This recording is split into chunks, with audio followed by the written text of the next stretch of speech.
Welcome, everyone, to another episode of Bear Football here on the Barroom Network. My name is Aldo Gandia, and with me is Danny Shimon. I'm hoping Tyler Ellis will be joining us a little later.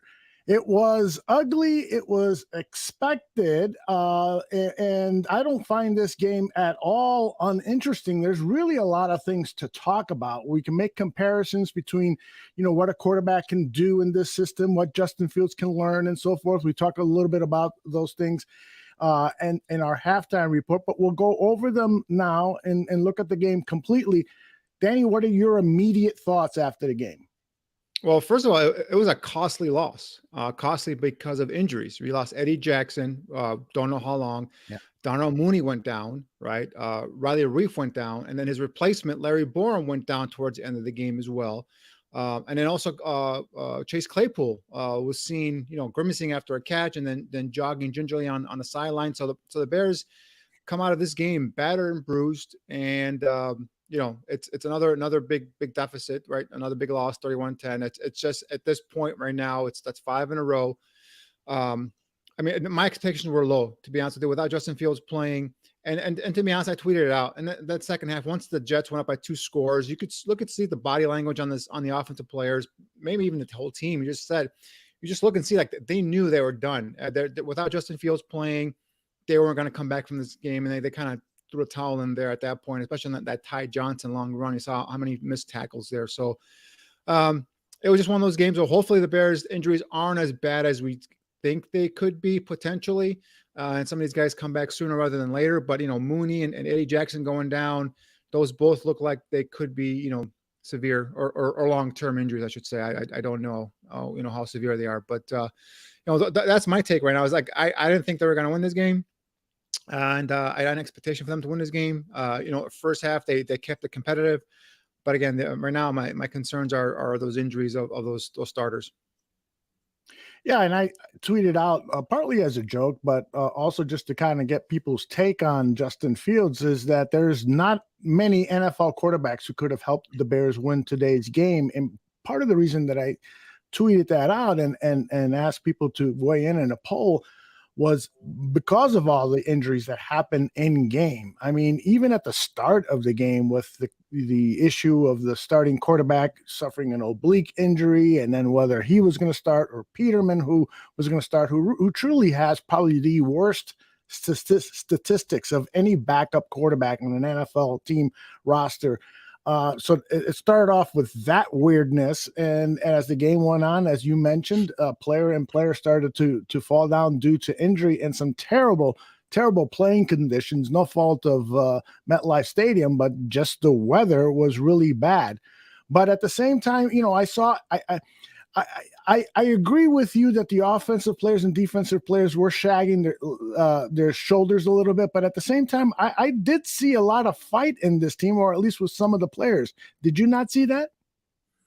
Well, I mean, in certain players, right? I mean, like players like that are playing for their their NFL careers next year. I did see some of that as well. But I mean, I didn't mean they quit on the coaching staff. I just meant like they knew that they were not going to win this game, and they just were out there just kind of just competing, but they weren't out there to win the football game, and that's what I meant by that. So, and hopefully, I didn't come across like they quit. I'm not trying to say that they quit. But, guys like Jack Sanborn was all over the football field again. Once again, we talked about him at halftime. He had 10 tackles at halftime. I think his numbers for the game, he finished with, 15 tackles, at the end of the game. So, I think Jalen Jones, the corner, played some sparring football there, filling in for the injured Kyler Gordon. DeAndre Houston Carson, to me, came out and made some nice hits, some nice plays. There were some flashes of guys making some plays, but again, what we talked about all year, right? No pass rush. I tweeted earlier, what's the best cure for an ailing offense is this Bears defense, and just unimaginative, plain vanilla coverages by Allen Williams, not taking a risk and a chance. You're getting beat anyway. Might as well just bring some pressure on a guy that hadn't started in almost a year, and Mike White. He was going to probably be nervous starting off, and just bring some blitzes, bring something, and do something to kind of get this guy off his game early on, and instead you let the offense kind of run down the football field, making short, quick passes, getting him in rhythm, getting some confidence, and the Jets just basically blew up on you in terms of what they put up stats wise on you. So again, this defense is something that I really was growing tired of back when the Lovey days, and the fact that Matt Eberflus is a disciple of this 4-3 defense really was not a selling point for me. The only thing that I kind of had a glimpse of hope there was, all the talk out of Indianapolis was that this kid, or Eberflus, I should say kid, this coach brought some different kinds of, some nuances to this defense. He added some wrinkles to the defense. He brought some different kind of pressures. He disguised more. And maybe it's just a lack of talent. Maybe it's because he's playing a lot of young guys. He doesn't want to get too creative too. But I mean, you're getting, gushed week in and week out by bad offenses, in my opinion. And you can't stop anybody. And the thing is, it's like, let's get creative. Let's see what you got there and do something where you can at least be competitive. This game could be a wash, right? If Justin Fields isn't playing, you weren't going to score 30 points. But the last, 4 or 5 games, you've been averaging about 30 points a game, and you can't stop anybody. Right. And that's the thing. It's something that it's really, this defensive staff is really something that I'm going to put under the microscope. Obviously, next year is going to be a whole different roster, influence of talent, but I still have my eye on this defensive staff and see what they can do. But I mean, right now it's just plain vanilla, and it's easy clicking. Again, if you're an offense that's struggling, come play the Bears, and you'll get better in a hurry. I was actually going to start the show with this thought, and then Joseph posted this. He asked, what's the joy over a high draft pick? It's only 50-50. The pick is good enough to make any impact in the NFL. And respectfully, Joseph, I disagree. If you got that second pick overall in the draft, well, first of all, I think there could be some guys with higher percentages of making it into the NFL and playing at a high level, and even if you're picking 7th or 8th or 9th. But if you're picking number 2, you are going to get a premier pass rusher in the kid from Alabama. Am I not right, Danny? If it's not him, I still have some doubts in terms of him being an ideal fit for this defense, but that's going to be something that we're going to break down thoroughly in the offseason. My thing with the number 2 pick is you might get a haul of draft picks that's from a team that's going to be desperate for a quarterback, and it's going to come up and give you 2 number 1s or 3 number 1s and so on and so forth. And then that way you can maybe drop down and get a lot of capital to help rebuild this roster. Remember, but if say you stay there, although at number 2, I mean, my top guy right now, number 2, is just, again, we're early on in the season. We haven't even started the whole draft process yet, but it'll be Jalen Carter, the three technique from Georgia. That's the guy you plug into the middle of this damn defense and you let him create havoc. And I think he's being actually held back at Georgia. I think he's going to be a more disruptive player in the NFL when he's let loose and allowed to go ahead and get up into those gaps and get into the backfield. So, if we stay at number 2, that's the guy I'm targeting here. Again, early on in the process, but Jalen Carter, defensive tackle, 3 technique from Georgia, is the guy I want. But if you're gonna stay there, and again, you're gonna have teams that are gonna come up and try and get on some of these quarterbacks, and again, you can just rake them over the coals if you're Ryan Poles and company. And you can set your franchise up for years to come with some of the draft capital you're going to get back. And I'm with you on that. I mean, that's the guy I'm targeting in the NFL draft. And so if you've got the 2nd overall pick, which is if the Panthers go on to lose, that's where the Bears would move up to currently. Of course, there's still a lot more football to play. But if you've got that 2nd overall pick, then you could potentially look at making a deal that would drop you 3-4 slots, and you can still get Carter, and then you can get some additional picks. That's why that 2nd overall pick is so huge. It is not only that, but you could, if you wanted to take a different route other than to draft and develop, that 2nd overall pick could bring you some really intriguing young professionals, young guys in the NFL that could help your team immediately. So there's that option too. I mean, right now, unfortunately, because the way I feel about the Chicago Bears team, I know that, we're not going to get many more victories if we even get one. And so I'm looking forward to the draft already. I'm looking forward to free agency. So I think that's what all of us fans, Danny, have to look forward to, is what's going to happen in the postseason, and then look at these games for individual performance so that we can make the determination who's going to move forward with this team in 2023 and beyond. Am I wrong to look at it that way? Yes, that was my mindset coming in. Although you and I have talked about it, it was just the development of Justin Fields, and then wins and losses were secondary to me. Now, if you develop if you find out and you answer all your questions about Justin Fields, and again, some had questions, I didn't, but if those are all answered, if that's your quarterback and that's the way it's trending right now, and you have a top 2 or top 3 pick, it's even better because now you can just, and with all that cap space, you can kind of build on this roster, and again, wins and losses are something that a lot of fans are going to hold on to. Yes, it would be nice to win, and also develop at the same time. But in this NFL right now, the way that the roster was set up coming into the season, you knew Ryan Poles and company was just trying to set that tempo in terms of the mindset, the culture of what they want to build on this team, and then they're going to add on this upcoming offseason. And I think that's been my mindset, yours, I believe, as well. Although, and a lot of our listeners, is that this offseason is where this team was. This offseason was. I'm sorry, I had a technical problem. Yeah, that's often what was where this team was targeting to go ahead and build this roster. So these losses are going to be they made a great point today on the broadcast. The Jets last year were 4-12 under Robert Saleh's first year, and they went into the offseason. They got free agent. They have been in the draft, and they're 7-4 now, trending towards a playoff spot. So I think that's the kind of the model, if you will, that I think the Bears and Ryan Poles are following right now. Mm-hmm. All right, let's talk a little bit more about the game itself today. So the Bears are in it at the half. What happened in the third quarter that things like quickly got away? The Bears go out there on offense. It's 3 and out, and then the Jets come out on their first series. If I recall correctly, they take it downfield and score. But is this more because players just started dropping like flies on the Bears defensive roster, or is there more to this? Is it just that the Jets have a better roster and that's why we're losing to teams like the Jets and the Lions? Well, the Jets have a better roster talent wise. And I think that was something that was going to be the outcome for me. It was at least already forgiven in terms of what they were going to do. But however, talking about the halftime, what happens? We talked about it. They kind of got behind the chains a couple times. There were a couple of negative plays on offense. They had Siemian now drop back and try and get some plays downfield. What happened? Pass protection broke down. The Jets defensive guys got to Siemian, sacked him. There was a couple of breakdowns in terms of there was a defender sent scot-free. Barroom didn't pick him up. He sacked Trevor Siemian there as well. And then the injuries. We talked about Darnell Mooney going down. And then they also on that big play, the touchdown to Garrett Wilson. That's the one where it looked like Eddie Jackson had a play either on the ball or at Wilson. So worst case scenario, it would just be a nice big first down.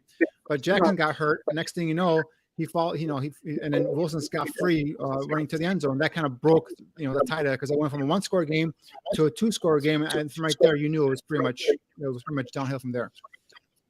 I think Tyler Ellis is ready to join us. Tyler, how you doing, brother? You're on mute.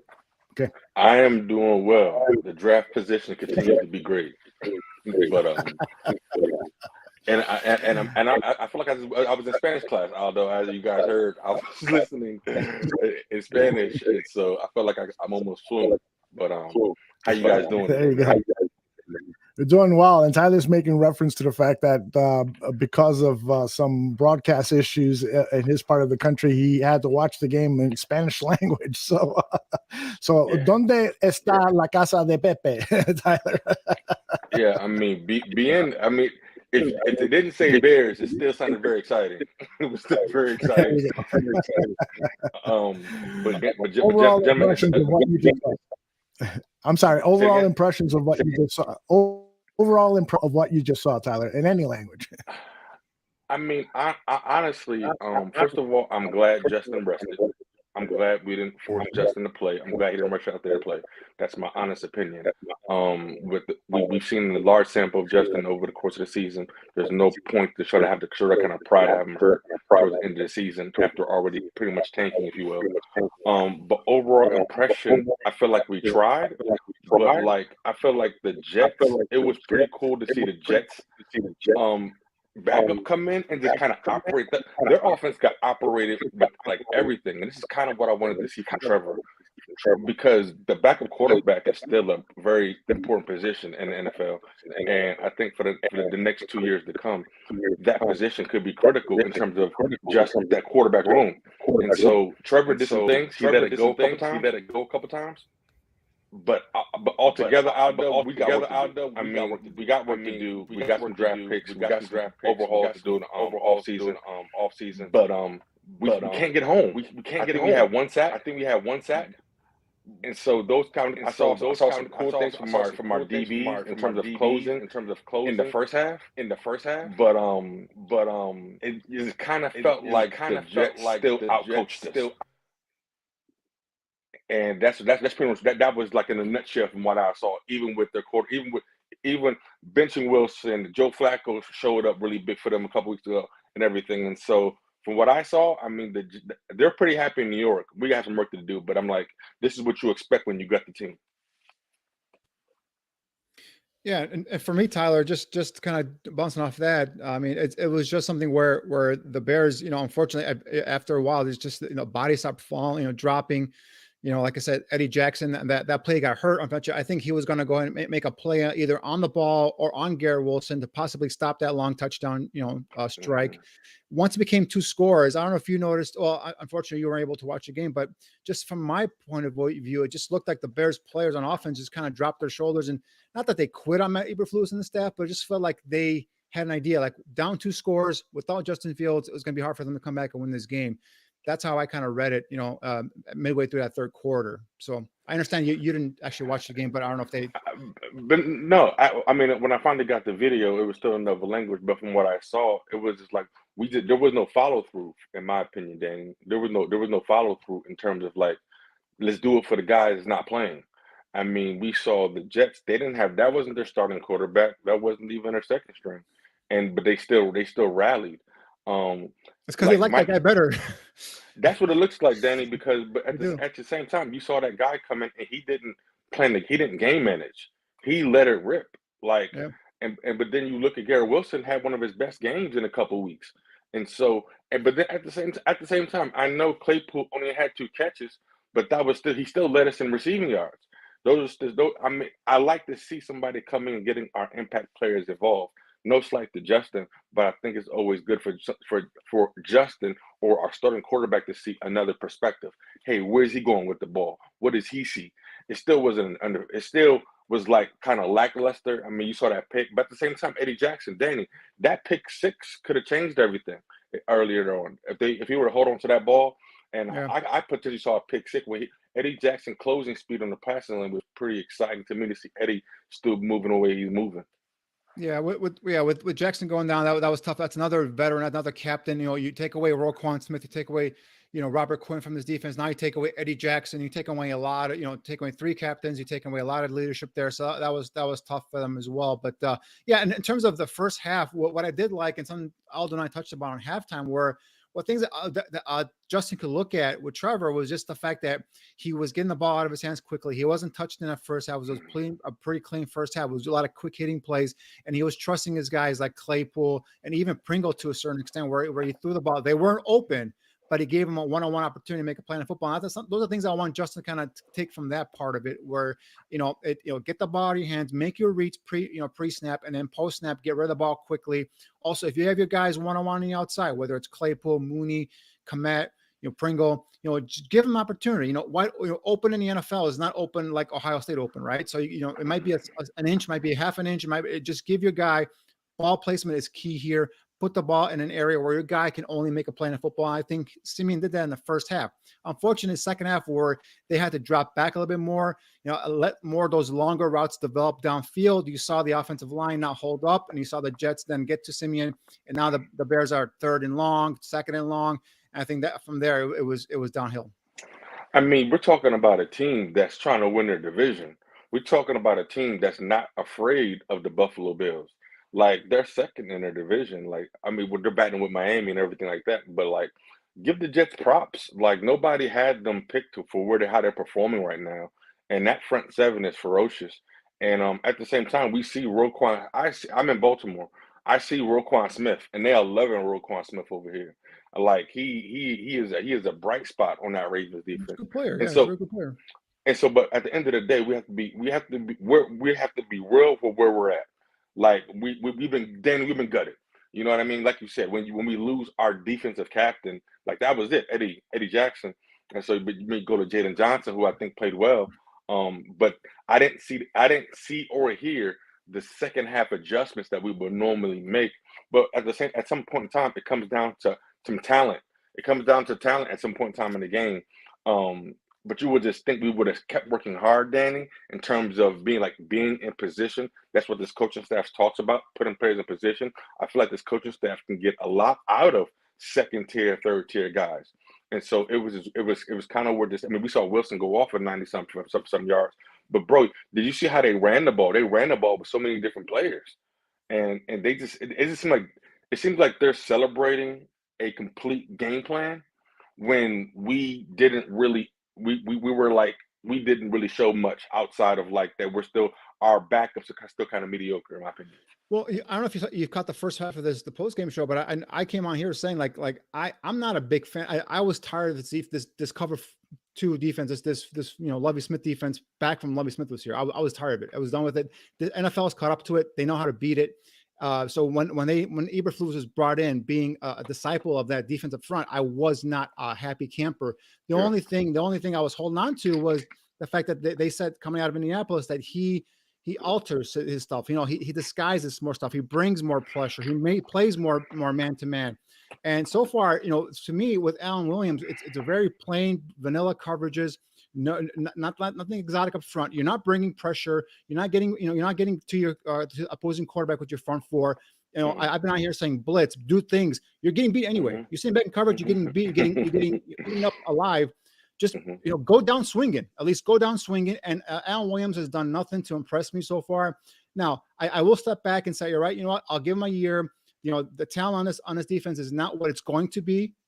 Going on in the future. So maybe then it's when we'll see some more exotic stuff. Then we'll see some more stuff that we have been told to expect with Matt Eberflus and Alan Williams. So, but right now the defensive staff is really on alert from my part. I got a keen eye on them.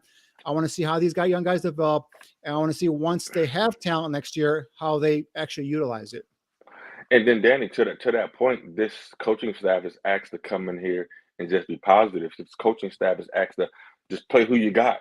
And so you get the job and you got a couple Pro Bowlers. You got a Robert Quinn who just had record numbers. You have all this stuff, and each week, somebody's being taken out the equation.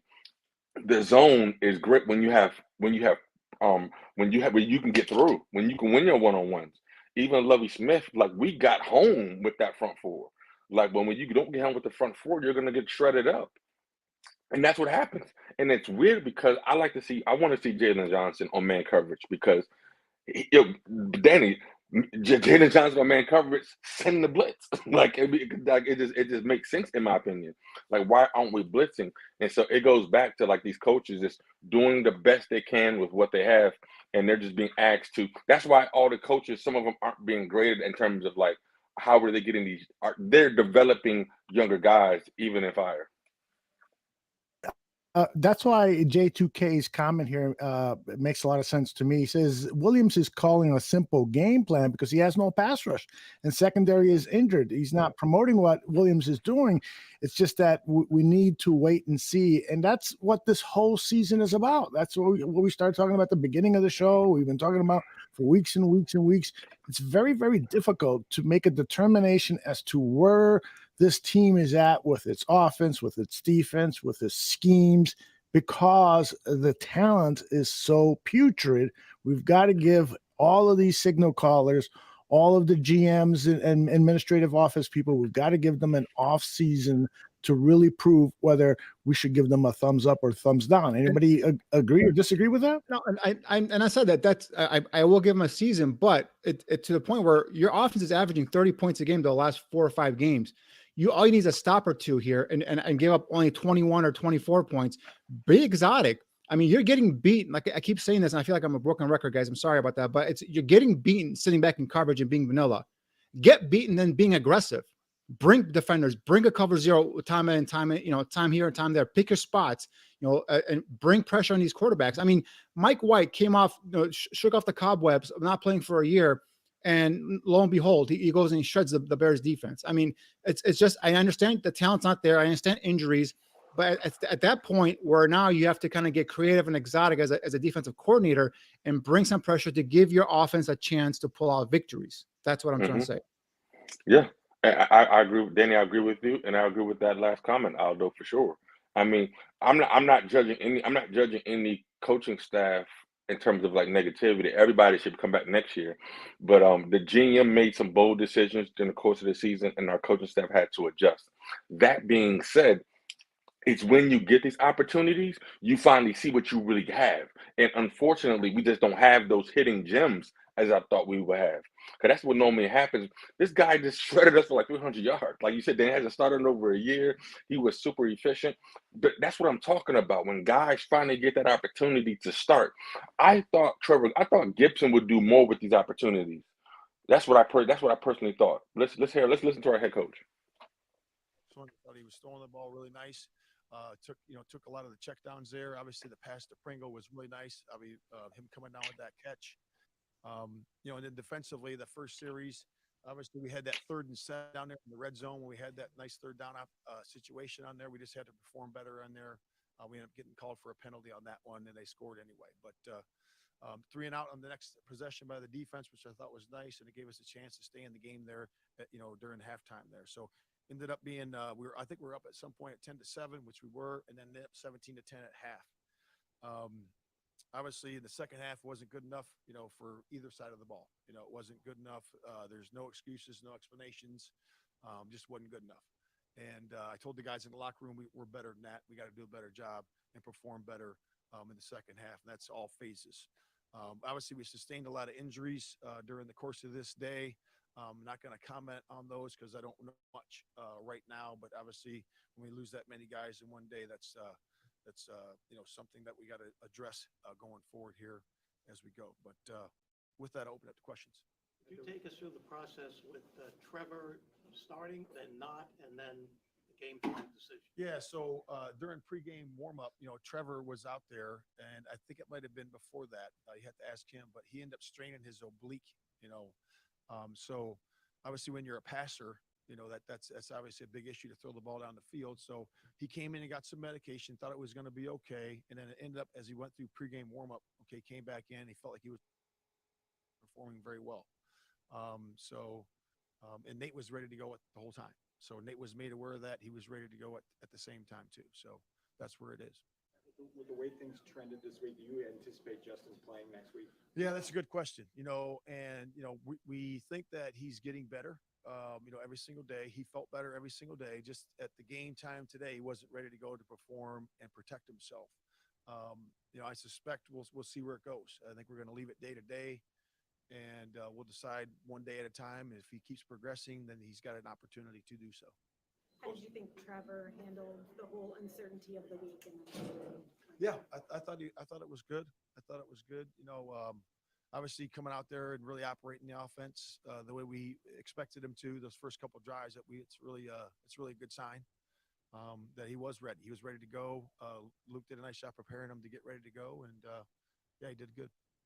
Coach, as the losses mount and now the injuries begin to mount, Yeah. Is there anything specifically that you can think of that come to mind, or something you can harken back on from your past to try to help you guys get through this moment? I mean, mentally, emotionally, more so than physically on the field, like just to keep the morale up, to keep the competitive juices flowing. Is that just an individual, each man has to do it for themselves, or is there something that needs to be done to keep this thing rolling? Yeah, I mean, it comes down to execution. It comes down to, like you said, the individual man. We have men of character in the locker room, which they've been battling the whole way, and we're going to continue to rely on that for sure. And then when it comes down to daily practice and daily habits, what are you doing every single day to get better? And then you have to rely on that, on the leadership in the locker room, the leadership of the coaches, and just do it that way. Not the uncertainty about quarterback, whether it was Justin or Trevor or Nathan. How did you guys manage that in a couple hours before the game? Just communication, just talking to each other and say, hey, this is what happened, during warmups, and this is what we can, with medication, we could potentially, be okay with this. and just kind of work it from there. Just communicate all the way around. How'd that happen to you as an assistant? Anywhere where the quarterback gets hurt during warmups and you've already got somebody inactive? No, that has not happened. No. You guys have been pretty competitive most of the year. The second half, things kind of got away from you. What bothers you most about the way the second half unfolded? Yeah, I was already saying that before. I was just saying that, the first half was competitive. We're in it. I thought our offense did a good job driving the ball a couple of times versus a very good defense. We had a 3 and out, did a nice job. We end up, they drove the ball but missed the field goal. So I thought we were very competitive there. And the second half just wasn't good enough. It wasn't good enough. We didn't tackle well enough on defense. Didn't play good enough third down defense. Obviously, we had a bunch of 3 or 4 and outs on offense. We mounted the drive there when we had a 2-minute drive going there a little bit. But at that point, when you're down by 21, you're going to go for it pretty much on every because you're out of possessions. And we did that. We end up getting 1 or 2 of them and not getting another one. So we just got to operate better. Doesn't like this turf. What do you think of it? And do you think it had anything to do with Eddie's injury? Yeah, I'm not going to comment on that. I know the union, has their own opinions on things, and again, I'm coaching the football team, and this is what the turf is out there. We got to play on it. Not specifically on their injuries, but when leaders like Eddie and Darnell go down, how tough is that to overcome? No, yeah, whenever you have somebody go down, that's a good player. Both those guys are really good players. Number one, Eddie's been a really good player for us this year. Darnell is our leading receiver, and he's done a great job. When you lose the production of those guys, number one, that always hurts, and then also the leadership part of it. Those guys have been great in the locker room. They're great teammates. They really are encouraging to others, and they really are model the behavior we wish to see. So they're good. Forgive me if this was asked at the very beginning. How close was Justin? Was he to being able to play? Well, we had him warm up a little bit, prior to we called him inactive, but we'll see where it is. We'll see where it is. The medical staff didn't clear him to play today. Justin didn't feel that way he could protect himself, and perform the way he wanted to perform. It's about mobility and strength, in his left arm, and and we'll just take it day by day. Of the 3 things that he had to check off, it was 0 for 3 on the 3. Yeah, it was 0 for 3. Yep. So when continue to present themselves, these young players getting these opportunities, what do you think about Darrington Evans' performance today? That was good. It was good. I think he had 3.8 per carry, I believe, and he had that 1 catch, the 133-yarder, I believe. So it was good. It was great for him to get that opportunity. I thought he performed well. It's going to be important to kind of get some more of these guys opportunities, these younger guys, as the season kind of rounds itself out to make sure about what you may or may not have for next year. Yeah, I think with based on injury and who we got to slide in, next man up mentality, I think some guys will get the opportunity for sure. Thanks, guys. Thank you,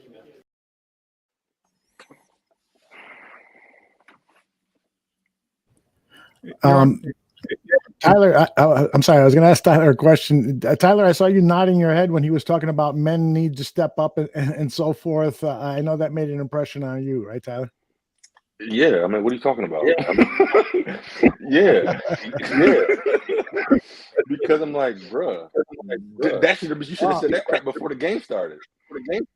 I know Exactly. you may hear some. I know you guys hear some. Here we go. I'm sorry. We got Trevor Siemian at the podium. Let's listen to a little. Locker room and figured something wasn't right again, but gave it a go, and yeah, that was that. You get a shot to calm it down. No shot. I don't think you shoot your ribs. But no, I didn't get a shot. Just a medicine. Yeah. How much did it bother you throughout the game? A little bit. But yeah, I mean, honestly, I'm more embarrassed. You get an injury. I got guys in there that are playing, what are we, week 12, 13, going through hell. And then I have like a non-contact thing show up. So, yeah, not ideal, but everybody's going through something at this point in the year. How did that affect your pregame preparation? Because you came out and put up 10 points in 2 drives. Yeah, just a little different, but something comes up every so often. You just adjust and make the most of it. You guys chased a couple shots on fades early in the game. You guys were able to hit one, got a PI. Is that something you guys had to put in? Was that something you were able to check to? How did you guys get to those one-on-one fades for Chase specifically? Yeah, something we talked about this week, and then as we got closer to the game, I just told him, hey, I don't care who's over there. I'm gonna throw it to you. So one of those things. I think he's a great player. Got a big body, huge catch radius. He's a good player, so just want to give him a couple chances. Trevor, what was the biggest difference between the first half and the second half from offensive production? Staying on the field, I think we were okay on third down in the first half, and I don't know the numbers. I didn't look at them, but I'm sure they weren't as good in the second half. Trevor, before the oblique thing, at what point did you know Justin wasn't starting? Today, so yeah, knew there was a good chance I'd play, but didn't know till today. What was that like in practice this week for you? I mean, you get ready to play every week. I think it's a little different because practices are kind of tapered now anyway, with the load on guys and some walkthroughs and jog throughs. So, I mean, you're ready to play every week. You're a play away. So, maybe towards the end of the week, I was like, oh shoot, I got to really be ready to go. But yeah, not much different really than any other week. Just to make sure I understand it right, so you heard it in pregame work, right? Mm-hmm. And then you just decided like, hey, I got to play through this. Come on. Yeah. Mooney's a guy the quarterbacks kind of count on. It seems like around here. How much did not having him? Obviously, I know one player in a game like this, not like the biggest difference, but losing him, how much of a factor was that with what he does? Yeah, it stinks. Like you said, as a player, terrible. But if you've spent any time with Darnell, he's one of the best dudes in the locker room. So, yeah, that's the part of the game that stinks, right? But he's a strong dude. But like I said, you just hate guys like that. When anybody gets hurt, but especially Darnell, it's tough to see. What does this offense lose when he's not in? Speed, explosive plays, leadership. When you dive for the pylon head first, or dive for the first down head first, are you feeling the oblique when you get up? A little bit. In what you could do physically?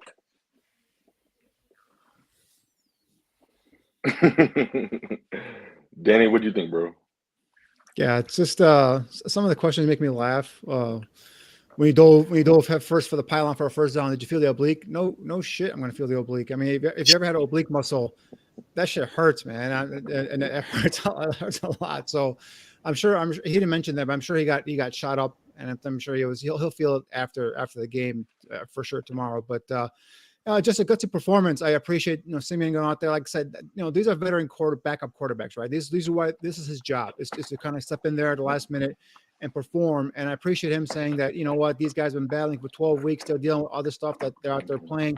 I'm not going to let an oblique injury that I got, warm-ups stop me from playing. So I do appreciate that. And like I said, early on that first half, he was doing a solid job getting rid of the football quickly.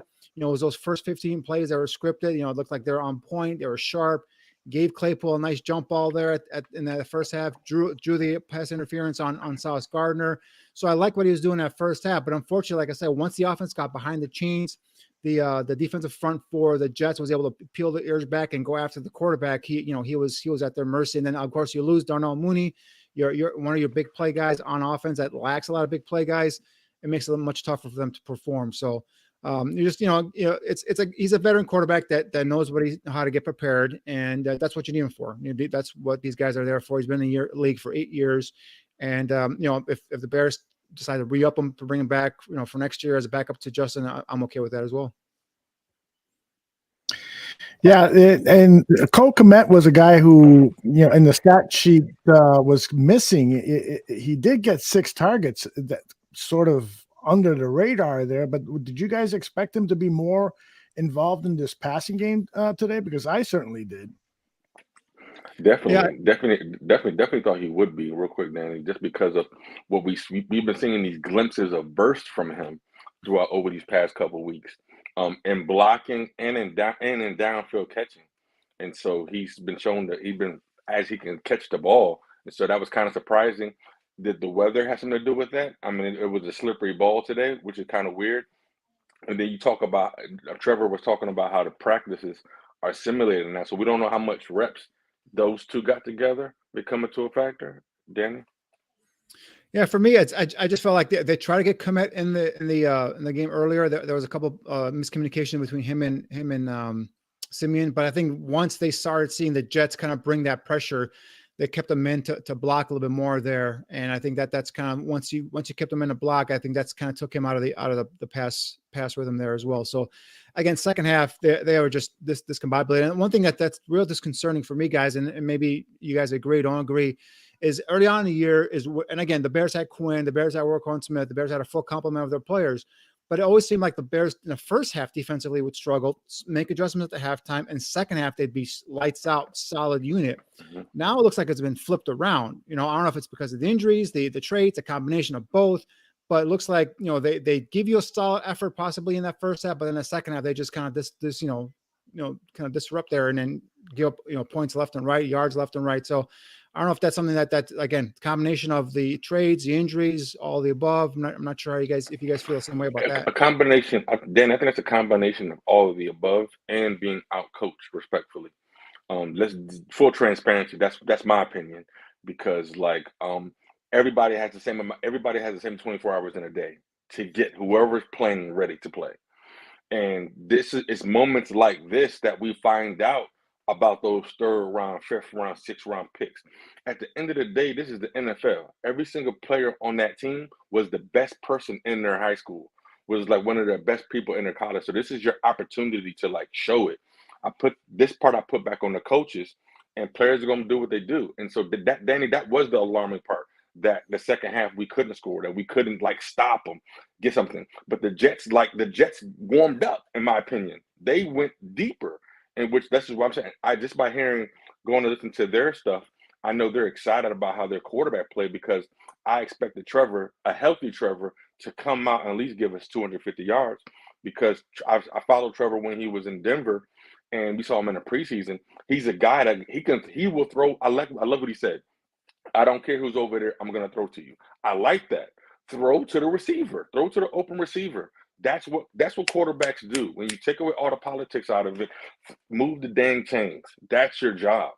And so the oblique has to be bothering them. I commend them, much respect for toughing that out and everything. Probably that testosterone probably helped out a little bit. But Danny, to your point, that second half, at the end of the day, I guess talent does show up. But maybe we just got punched in the mouth too much, Aldo. And then speaking of quarterback, guys, I know touch on it real quick there is Justin Fields. I don't know how you guys feel, how our listeners feel, but hey, if the buys come up after next week, if I'll give them Green Bay as well, sit out Green Bay. Now you have 3 or 4 weeks to recover. And those last 4 games where you got Philly, Buffalo, Detroit, and Minnesota. If I'm Matt Eberflus, I'm selling this as those are our 4 last quarter of the season where we can use those 4 to kind of springboard us into the offseason and into a good start of next season. I don't know how you guys think the same way or you guys feel differently. Go ahead, Tyler. You first. Okay. I don't want Justin to get hurt, Danny. I just can't stress that enough. I don't want to baby him. I don't want to bubble wrap him. But if this is how we're going to play, if we're not going to be aggressive on defense, if we're not aggressive on defense, then we're also exposing Justin, right? Because what are they going to do? They're going to run Justin. That's what's happening. Justin is going to run, right? We're not going to get stops on defense, so Justin's going to run more. That's awesome, but we're not getting credit for all these fantasy points. That's not helping the Bears long term. I don't want Justin to take unnecessary hits. I know it's a man's game, and I know it's a tough sport and everything, but unless we're going to okay, let's practice what we're going to do for next season. Let's get Claypool 10 targets. Let's give these guys 10 targets each. Then, okay, let's do that. But to have Justin, Denny, to answer your question, I want to rest him. And if Justin's hurt, why play a player that's hurt when you have a healthy quarterback? That just doesn't make sense. That's my opinion. I agree with you, Tyler, on that. If he's healthy, play him. If he's not healthy, then don't play him. A part of me would like to see him get shut down for the rest of the season because this season, from a playoffs perspective, it's totally shot. And so why not try to let other players get their moments, let Trevor Siemian, become more adept at being the backup quarterback, et cetera, et cetera. But I just feel at this point he needs to improve his passing game. Justin Fields does. And so if Claypool is available to go out there, no, probably Mooney is not. But if he's got some weapons, let's get him out there and continue the progression standpoint with Justin Fields. But I'm torn. Danny, to answer your question, I'm really, really torn. What do you think? I'm saying I want Justin healthy. As long as he's healthy, I don't baby him. I don't want to put him in bubble wrap, but I do not set him out the rest of the year. I do not set him out the rest of the year because he's got this momentum building here. There are still areas in the game we've touched on it multiple times where he needs to get better at. And I think just giving him 4 more shots. If for example, if you set him out the next game against Green Bay, give him the bye as well to kind of rest up, and give him the last 4 games of the season to go ahead and 4 more opportunities to kind of practice by fire, if you will, right? Get out there and kind of work on his game and get better and better for next season, where hopefully you are contending for a playoff position. That's what I see. But as long as he's healthy, right? I'm with you guys. But I don't want him going out there 80% and trying to take on the Eagles or the Buffalo Bills. Well, Danny, he will be he will be 80% because he tore soft tissue. That's not healing in 2 weeks. So he won't be 100%. We have to understand. Let's just get that clear right now. Maybe you're right. Maybe you're right. I was going to 3 weeks because I was going to give him the bye as well. Give him this week, Green Bay, but I know that's like a 5-week injury, most likely. Yeah. Yeah. And then he's going to come back and run the football. Right. I first of all, I want to see Justin play. It's exciting. Like we have a franchise quarterback. I want to see Justin play. He gives us a chance to win. I absolutely love it. But hamstring, I think that's not getting any publicity whatsoever. But a shoulder, I mean, we're talking about not just throwing the ball, but when you fall to the ground, our instinct is to put our hands down. That shock alone could do something. And but the fact that he was this close to playing, Tyler, this week, which I feel is the warrior part of it, or that could have been for the competitive benefit, but he shouldn't have been. Because he shouldn't have been. Take him out, period. Because he would have played for what? But Danny, with that offense, with that defense. I said it last week. I said don't play him against the Jets. Whatever you do, don't play him against the Jets. I even said don't play him against the Packers if you have to. I just give him the full 3 weeks to rest up and get ready to go. I just want him to kind of continue his elevation, right? Continue his projection upwards. And then I would like to see that last 4 games where you're facing 2 playoff-bound teams or 3 playoff-bound teams and a resurgent Detroit team. Those are good competition for him and this Bears offense. And again, if he's minus Mooney, we don't know how serious that is. If he's minus Reef, if he's minus a lot of starters, maybe it's a moot point, right? But it's the other thing is I want him to go up against those big guys, those big boys, and see how he does against those guys. And that's going to give him more confidence, give him the offense more confidence, and give the coaching staff a better idea of what they need to do in the offseason to build this complete unit around him. That's what I was looking at. I 1,000% agree. That's data. It's great data for everybody on the football team. I mean, guys, the Detroit Lions, they damn near beat the Buffalo Bills on Thanksgiving. I don't think we can make fun of Don Burr much longer, guys. I don't think we can make fun of him very much longer. I think the Lions are coming. They are coming because guess what? They've been, when you're bad for so long, eventually these first round, second round picks start to show up when you have good coaching. And that's what happens when you have proper player development over time. And that's why I'm excited about the Bears and in 2024 after our rookies from next year get acclimated to this. But obviously, perfect world, I would love to see Justin come back next week, beat the Packers. I would love that. That would be awesome. But I just don't want this man hurt. With this, it'd be different if our defense was here, Danny, because with all those teams you said, those are high-powered offenses. Those are high-powered offenses. Each of those teams. But I'm not looking to win, Tyler. To be honest with you, to full transparent, I'm not looking to win. I'm looking for him to play well against those teams, and then the offense continue to gel and build around him. And then because we know defensively, it's going to be a whole restructure of terms of what's going to happen. Right. I mean, other than Eddie Jackson, Jalen Johnson, maybe what's the name? The 2 rookies. Sanborn. Right. I mean, there aren't many guys, Dominic Robinson, there aren't many guys on this defense that are playing right now that, Kyle Gordon, Briscoe, whatever, of course, those guys, but there's a lot of spots to fill on this defense, both starting and as backup. So that's going to be a total wash for me in terms of just rebuilding. But offensively, I think with Justin, with some of the offensive line, with the Braxton Jones, with Tevin Jenkins, Darnell Mooney, if he's healthy, Cole Kmet, Claypool, get these guys going and building a momentum here at the end of the season against top competition. I think that just gonna bring their confidence up, and then obviously next season, then now kicking into full gear, we're adding some more reinforcements. So, and just as update for those who are following draft position.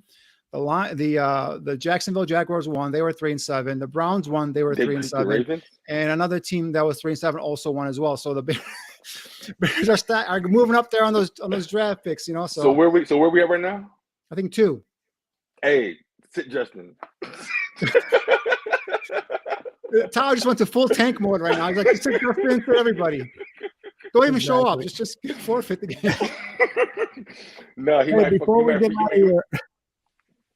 I was just saying, before we get out of here, HR had a question regarding Al-Qadim Mohammed. Would he be a better fit as a Sam or will linebacker instead of an edge guy? Because the guy is making no impact at all as a pass rusher. Tyler, I know you've played linebacker. Danny, I know you've scouted a million of them. What do you guys think? In my opinion, I think he'd be great in that will position just because that's where the coaches said where the defense funnels that attention to. He's not getting anything as a pass rusher, but he is a good tackler. That will position in our defense, that's your job. Like that's where the tackles are going to end up. And so, in my opinion, he will be very decent at that will position. However, but that also goes back to how is he in the zone? We're playing zone. We're not blitzing all the time. We're not doing pressure all the time. So he's going to be asked to do a lot of different things. But in that will position, and so he's one of those guys that is on the fence. Because I do see a complete defensive overhaul. I do see a lot of having a young talent starting this year. Danny? For me, his best position is on the bench, guys. He was a situational pass rusher with the Colts, and that's where he had 7 sacks last year. And I think that's the role he's going to be kind of privy to here and going in the future if he's still on his roster, because I believe it was a 1-year contract with him. But he's a guy that he's not going to be a starting defensive end next year when his defense is good. So once you have your bookend ends, he's a guy you could bring in on situational pass rushing moments, 3rd and long, 2nd and long, and let him kind of just pull his earbacks and go after the quarterback, because he's not a defensive end, not a starting defensive end. And guys, a quick question, something that's been on my heart for the past couple of weeks. And this is something that I've always noticed in the NFL. Whenever a player is on like a contract year, depending on the organization, they start to use you less. We saw that's what we did with A-Rod. We just stopped using him, and therefore his numbers are horrible, right? Khalil Herbert is a great guy. And so he started to get a nice bulk of the carries some years ago, a couple of weeks ago. Rightfully so. He's a great spark. Are we giving David Montgomery a good offer to return to the Bears next year?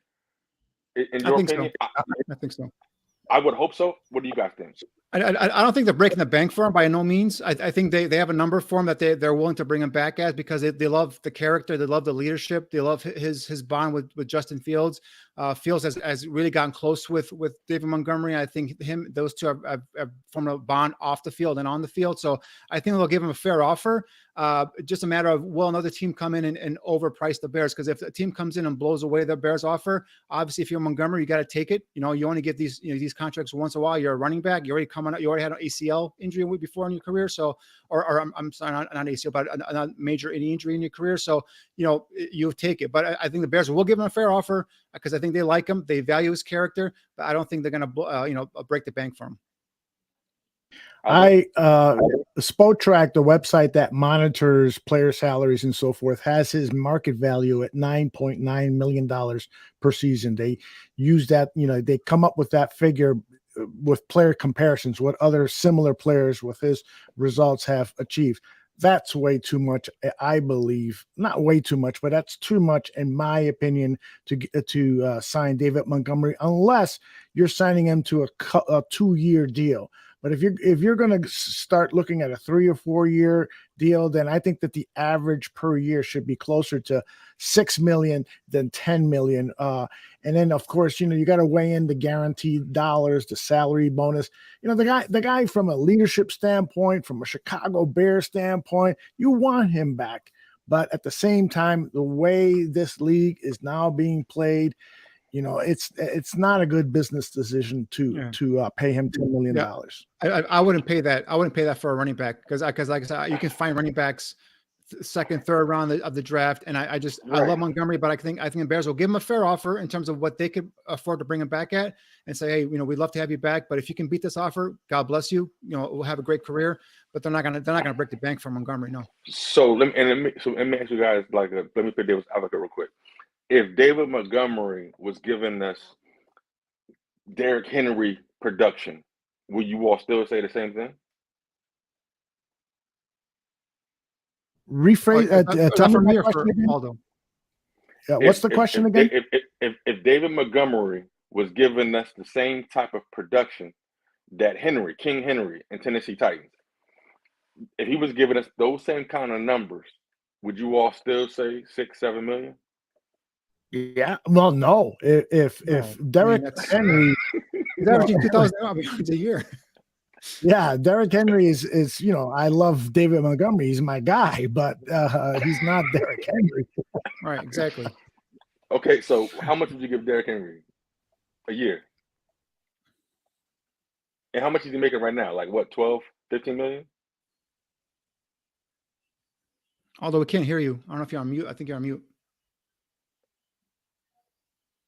Derrick Henry, in my mind, is worth $15 million a year. Let me look up what his salary is right now, and I'll tell you. But that's a special player. With Montgomery, with Henry is that offense is built specifically around him. He is the key guy on that offense. They go as he goes. With Montgomery, it's not going to be that way here, Tyler. It's going to be around Justin Fields. I'm just asking questions. I'm gonna put some things out there. But Danny, but to that notion. If you guys haven't noticed, like this is what I noticed with A-Rod. Understand A-Rod came off a season where he had 1,000 yards, a whole bunch of carries, and then we saw that Matt Nagy organization completely depleted him from the game plan. David is like just so positive. He's like, man, whatever I don't worry about, it's gonna hands up. David has already shown whatever they give me, I'm gonna take pretty much. But guys, I've seen plays where I'm like, why did they let David run it? Why didn't they? First, it was like Herbert giving carries. Then Justin's doing the carries. Like these hurt. We all say teamwork, kumbaya. It doesn't matter. But when it comes to negotiation time, it goes back to how many touchdowns do you got? How many yards do you got? And so, but all I'm saying is these touchdowns that are being spread out, if David would have got these opportunities, he could have more leverage. But because they've taken those opportunities away, he has less to work with. That's all I'm saying.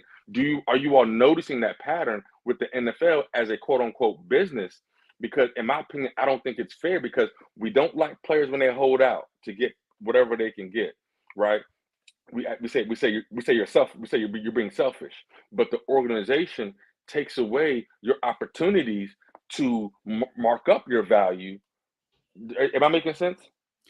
Well, the one, see, I'm looking at kind of flip side there, Tyler. I'm looking at they're saying, all right, you know what, we love Monty. We might not re-sign him. We're not going to just run him to the ground, right? They're putting him with split carries at the time with Herbert, and I think they're not taking up a lot of traction or putting a lot of traction on his tires or wear and tear on his body, if you will. So I think that's how I'm looking at it. Where the Bears are saying, you know what, you may not be in our future plans depending on what happens this offseason. So we're not going to just kill you and run you 30 times, and we have Herbert, a capable backup who might be our future back next year. We have Darren Evans, who came off the bench today and provided a little bit of a spark, I think, there as well. They like the young kid Ebner as well. So I think they're going to just kind of split those carries and then go with Fields taking 7 to 10 carries a game as well. So I think that's kind of working in both favors. And I think Montgomery might be a little bit appreciative of the fact that they're not running him into the ground. So, we'll see how it is as well. But the thing about A-Rod, though, the thing about Allen Robinson, though, real quick, is was Matt Nagy wrong? Because what has Allen Robinson done in LA? Not much. Bro, that whole offense is horrible. I mean, it's not about forget about LA. First of all, he's hurt. Stafford, Cooper Kupp is still making plays, though, dude. Cooper, that's it. I mean, they were winning and losing with Cooper Kupp. Right. But Allen Robinson is a proven commodity. Like I've just listened to their, I've listened to their stuff, and they've gone like, bro, he's not. Stafford was going outside the playbook, not throwing to people. But Allen Robinson, Danny, what we're talking about is Allen Robinson went from like 80, 90 yards of reception to us not seeing him get 3 targets. Not getting 3 targets is like why? What are we doing? We're saying, and then just like we all said in the beginning of the year, Darnell Mooney, It's different when you're not the. It's different when you don't have A-Rod. It's different. It's different when you're the number one. All I'm saying is we saying Herbert. Well, we already seen Herbert take a couple injuries, but I'm not saying loyalty. But there was a point in time where David Montgomery was our only bright spot on offense. I know it's a different regime, but it's just like, hey, bro, here's $5 million for what you did for us and what you did for the Bears organization in the past. Here's another $7 million for what we hope you to do. David Montgomery on the Rams will get like a workload. David Montgomery on the Bills as a starting running back will get a workload. All I'm saying is because we're spreading it around, are we diminishing his value because we're going to spread the ball around? I just don't know the value of Montgomery, to be honest with you, around the league. I mean, he was open for trade, and no one offered him more than a 6th-round pick for David Montgomery. So that's the thing. It's like if the Rams really wanted him, if they thought he was the missing piece, just saying the Rams because we're talking about the Rams here, but if any team thought he was the missing piece, they could come in with, if they give the Bears a 3rd-round pick, they could have had David Montgomery if they wanted to. But why? But Danny, why do that if he's going to be a free agent? Why give up that asset? I'm saying if you're a winning team and you're a running back, you feel like you're running back away, right? A 3rd-round pick, like the Eagles felt like they needed a pass rusher. They got Quinn. They got a 4th-round pick. The Ravens felt like they needed to work on Smith. They got a 2nd-round pick. If you're a contending team, and at that point, during the trade deadline, the Rams are still technically in it. If you're a Rams or if you're any team, they can say you're a running back away. You come get David Montgomery if you feel he's that kind of back. But he's a solid back, great guy in the locker room, but he's just not dynamic enough to warrant big contract. I'm not saying ever break the bank. All I'm saying is before the contract part, do you guys notice how they take? I may be wrong. I'm just a detective by heart. I'm just noticing how they just take opportunities away, and then not the Bears, but the NFL use that to their advantage. Hey, you didn't produce. Well, what do you mean I didn't produce? I'm a team player. I don't care who wins. Remember what they always say? I don't care who scores as long as we win. It seems like all I'm saying is when you're the nice guy, you kind of get crapped on at the end of the process because you're saying, hey, I don't care if I get touchdowns as long as the Bears win, right? But what I'm saying at negotiation time, you have these many touchdowns. That's it. Right. Like, and unfortunately, I've seen the player agent aspect of it. Jesus, let me get a word in, please. I ran a poll the other day asking the question: below our 4 projected market value salaries for 2023 per Spotrac, which running back would you like to target in free agency for the Bears? Plus, like for none of the above. Tony Pollard at $7.7 million. That's what Spotrac is forecasting he will make in 2023. He got 48% of the vote. David Montgomery with that $9.9 million price tag got 17%. Saquon Barkley at $12 million got 30%. I don't understand that at all. And Josh Jacobs, who I would list second in my opinion, behind Tony Pollard, got only less than 5% of the vote. I don't understand the disrespect for Josh Jacobs other than maybe he's got a lot of wear and tear, but Saquon Barkley has a lot of wear and tear. There's no way I would pay $12 million for Saquon Barkley. I like the value pick at Tony Pollard. Bring him in with Justin Herbert. Draft another running back on day 3, and we've got a really nice running back room. What do you guys think? I voted for Tony Pollard on that poll there, and that's the guy. I think he'll get more than 7.7 million. I know that's what they're projecting, but I think he'll get near to 9 million anytime, because I think some team will see him as a potential feature back, a guy who can give you multiple touches, like kind of like a McCaffrey, a guy who can be a threat in the slot as a receiver, a guy who can flank out of the backfield, a guy who can also run hard as a running back. So I think he's going to get more closer to that 9-10 million range than 7.7. But if we're just going off of this track here, I would go Tony Pollard all day at 7.7 million. A nice 1-2 combination with Khalil Herbert, give you guys that can run, that are perfectly made for that stretch zone run offense where they can have a nice cutback ability, the vision to be able to cut back, plant, and go and take off, as opposed to a guy like Jacobs or even a guy like Montgomery, because they're more physical in between the tackle runners. So yeah, I would go Tony Pollard. What, Danny? So Danny, you would give Tony Pollard more money than David Montgomery? No, it's less money than Montgomery. Oh, less money. Okay, cool. Yeah. Okay. Because Montgomery was supposed to make $9.9 million. Okay. I'm about to say what? Because that guy, I've seen David like refuse to go down. Like I've seen this guy with relentless effort, and like and then sometimes we gotta scheme has to come into play. Like this, like Tony Pollard is getting those passes wide open. When has David Montgomery ever gotten like wide open like space? He's like he was the offense. Like he was the offense. Like it was all hands on deck. And so, okay, that makes sense. I would love Tony Pollard here, but not to get rid of David. Yeah, but Tyler, the thing with runners like David Montgomery, these bruising backs, the wear and tear on them is so much higher than it is for a Tony Pollard, than it is for a Khalil Herbert. And so that's why, you got to kind of look at it from that standpoint. These bruising backs, their shelf life is just a lot shorter. I'd hate to bring in David Montgomery. And again, as much as I love him, and as much as I want every NFL player to get as much money as possible because they're the ones putting their lives out there, but they're the one putting their bodies out there. I still, from a business standpoint and knowing there's a salary cap, got to be careful about giving money to guys who are just in that physical aspect of the game, like running backs. And then one thing, Tyler, you were touching earlier, but in terms of like, the teams kind of saying, all right, well, you didn't score that many touchdowns. You didn't, kind of, knocking down players in negotiation. I've seen it from the player side in terms of the negotiations. It's dirty. The NFL is very dirty in terms of business, and they will cut you in a heartbeat if you're not producing for them. And if they can save money by going a different direction, whether it's a young draft pick or it's a younger player. So it's a shitty, crappy business. That's why I never, ever fault a player for taking the most money offered. Always do what's best for yourself. Always what's do best for your family. I don't care if you played in Chicago for 10 years or 12 years. If a team's coming in and blowing you away, you take it and you run, because you only get those certain offers once in a lifetime. And the team that would, that's not showing you the loyalty, well, you don't show those back to them as well. So that's why if any player gets more money and they go on the better opportunity, I never begrudge them. I always say, God bless you and good luck in your next home or next, in the future. That's fair.